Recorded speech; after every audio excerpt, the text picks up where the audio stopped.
Bienvenidos a nuestro canal, el hogar de las historias reales, relatos que inspiran, que transmiten motivación para una vida positiva, pero también historias dignas de reflexión y profundas para meditar.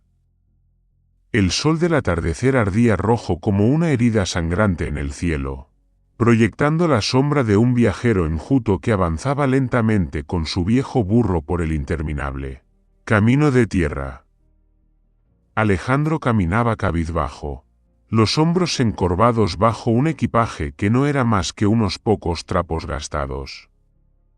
A su lado, Bruno, el burro de pelaje ya plateado y ojos nublados por los años, seguía paciente, paso a paso, sin una queja. Sus cascos golpeaban la tierra como un latido familiar. El de un amigo que jamás traiciona. Alejandro regresaba al pueblo junto al río después de muchos años errante. Había soñado con un regreso festivo, el padre anciano abrazando al hijo, los niños gritando de alegría, los vecinos rodeándolos. Pero la realidad resultó más fría de lo esperado.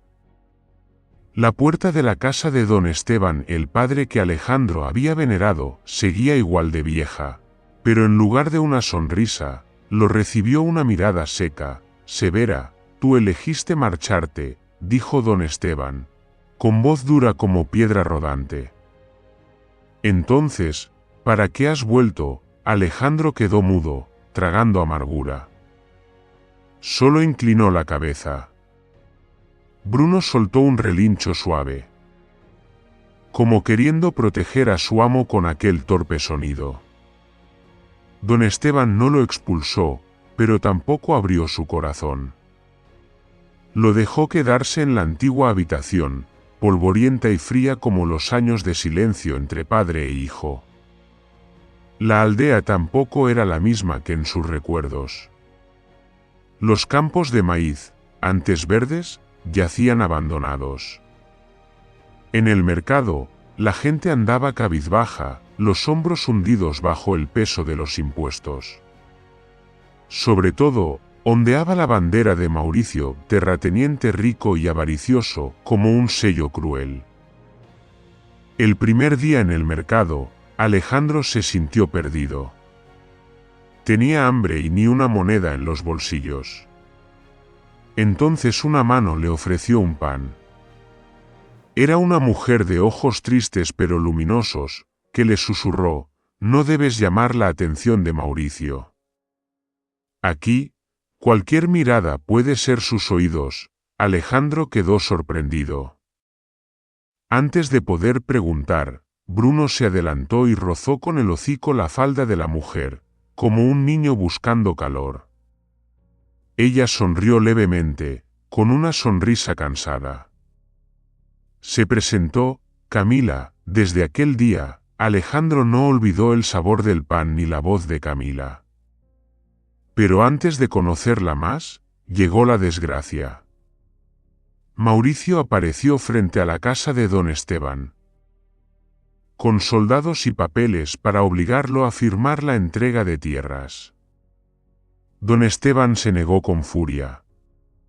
Alejandro, incapaz de contenerse, intervino: «Estas tierras son de mi padre. Nadie tiene derecho a robarlas». Los soldados lo golpearon con porras. Alejandro cayó aturdido.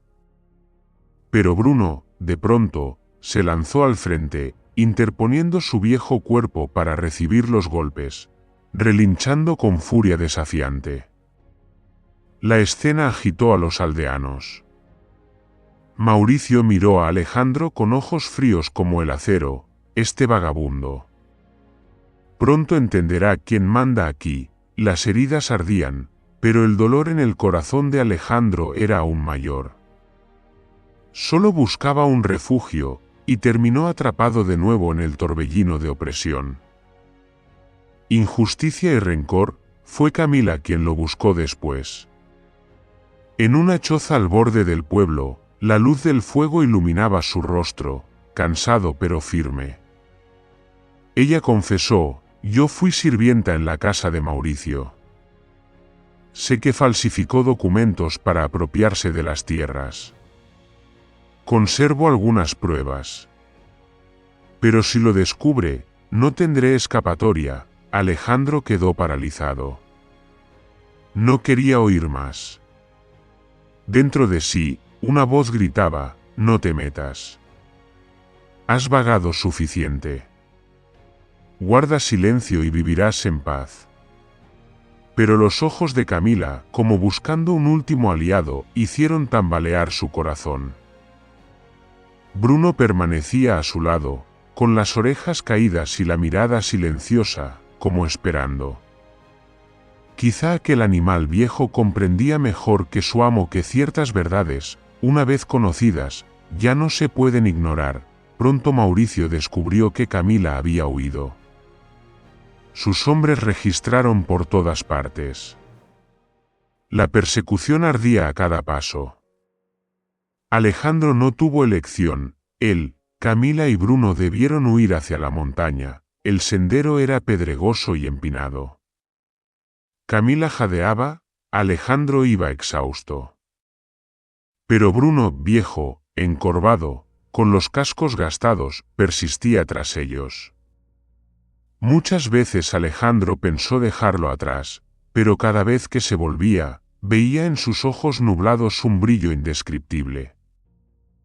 Las noches en la montaña eran heladas.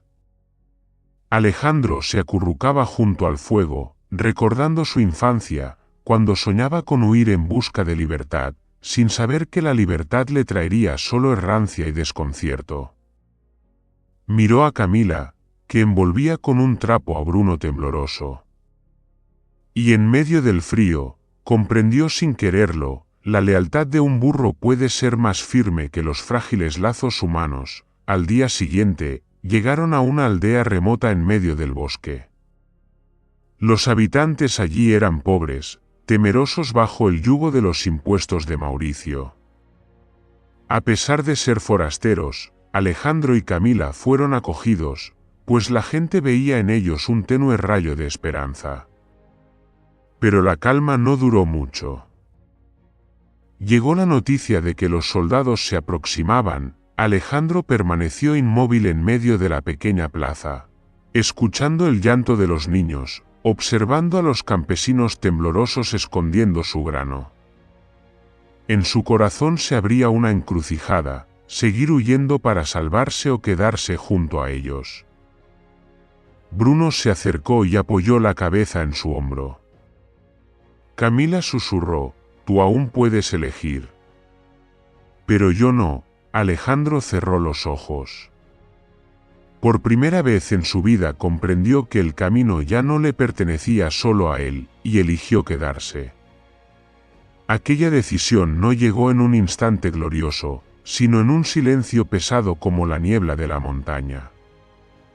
Vio en los ojos curtidos que lo observaban un reflejo de sí mismo, los años de agachar la cabeza, de vivir en silencio sin darse cuenta de lo que se había perdido. Por primera vez, Alejandro entendió a su padre, don Esteban, y por qué se aferraba con tanto empeño a aquella tierra estéril, porque no era solo tierra, sino identidad. El aliento de generaciones enteras, una llama brotó del corazón de los aldeanos. No era la llama de las espadas, sino la del deseo de liberarse de las cadenas. Decidieron levantar barricadas, esconder las cosechas, usar sus herramientas cotidianas, azadones, hachas, bastones de bambú, para defenderse. Alejandro se convirtió en guía no porque fuera el más fuerte, sino porque fue el único capaz de dar un paso al frente cuando todos los demás retrocedían. Camila siempre estuvo a su lado. En silencio, escribía los testimonios, las pruebas que había ocultado cuando vivía en la casa de Mauricio. Cada papel, cada firma falsificada se convertía en parte de un mosaico que denunciaba al tirano. Muchas noches, Alejandro la observaba bajo la luz de la lámpara, con las ojeras marcadas pero los ojos brillando de fe, y en su corazón nacía una emoción dulce y dolorosa a la vez, un sentimiento que jamás se había atrevido a soñar para su vida. Bruno, viejo y torpe, se transformó en el mayor consuelo del pueblo. Los niños disfrutaban acariciando su pelaje gris y deslucido. Los ancianos sonreían al escuchar su débil rebuzno. A veces, en los momentos de mayor tensión, bastaba ver al burro paciente al lado de su amo para que todos recobraran el valor. Y entonces llegó el día del destino. Los soldados de Mauricio irrumpieron en la aldea, portando armas relucientes y gritos que desgarraban el aire. Los aldeanos se llenaron de pánico, pero Alejandro se plantó al inicio del callejón, con el viejo hacha en la mano. Gritó: «Esta es nuestra aldea. Nadie tiene derecho a arrebatárnosla». Un clamor recorrió la multitud. De persona en persona. Brazos temblorosos aferraron azadas, palas y palos. Estalló una batalla desigual. Humo, polvo, gritos, llantos, y el estrépito del metal contra la madera y la piedra llenaron el aire. Alejandro cayó varias veces, la sangre le corría hacia los ojos. Pero cada vez que estaba a punto de rendirse, escuchaba el rebuzno ronco de Bruno. El viejo burro, a pesar de sus cascos agrietados, embestía a un soldado, se interponía ante las lanzas. Aquella imagen se grabó en el corazón de los aldeanos, que lanzaron alaridos y se abalanzaron hacia adelante. Transformando el miedo en fuerza, la resistencia se prolongó hasta que los soldados perdieron el ánimo.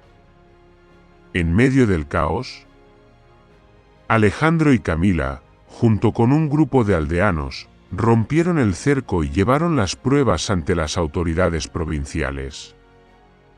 Los días siguientes fueron de tensa espera, pero esta vez no estaban solos.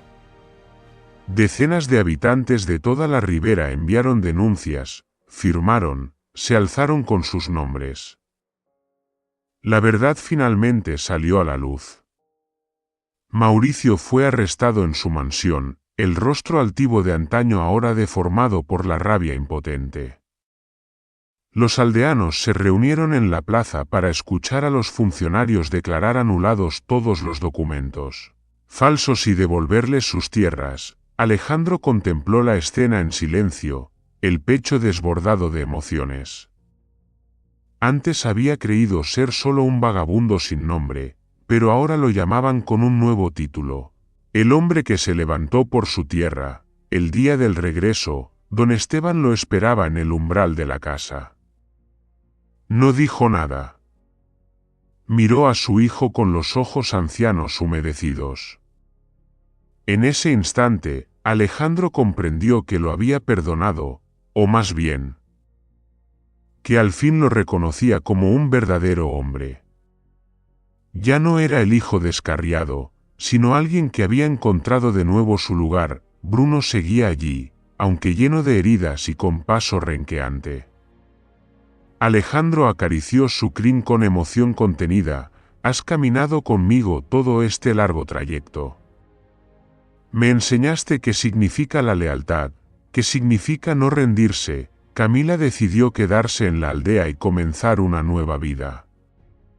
En una esquina del mercado abrió una pequeña tienda. Sus ojos aún guardaban tristeza, pero brillaban con destellos de esperanza. Muchas veces, Alejandro la observaba de lejos, sonriendo a los niños, y en su interior brotaba un anhelo de paz, un anhelo que en sus años errantes nunca se había atrevido a soñar. El viejo hogar fue reconstruido. Se raspó el musgo de los muros, se reemplazaron las tejas rotas. El sonido de martillos y maderas chocando se mezclaba con la risa de los aldeanos, hombres y mujeres que ahora sabían erguirse con dignidad. Una mañana, al despuntar el sol, Alejandro llevó a Bruno hasta la orilla del río. El agua brillaba como un espejo que reflejaba a los dos compañeros. Murmuró, como un juramento: el camino aún es largo, pero esta vez Ya no lo recorreremos solos, y resonó un débil rebuzno, como respuesta. Muchas gracias por dedicar vuestro tiempo a seguir y escuchar esta historia. No olvidéis suscribiros al canal, dejar un comentario y compartir este vídeo con todos. Os deseo paz y felicidad.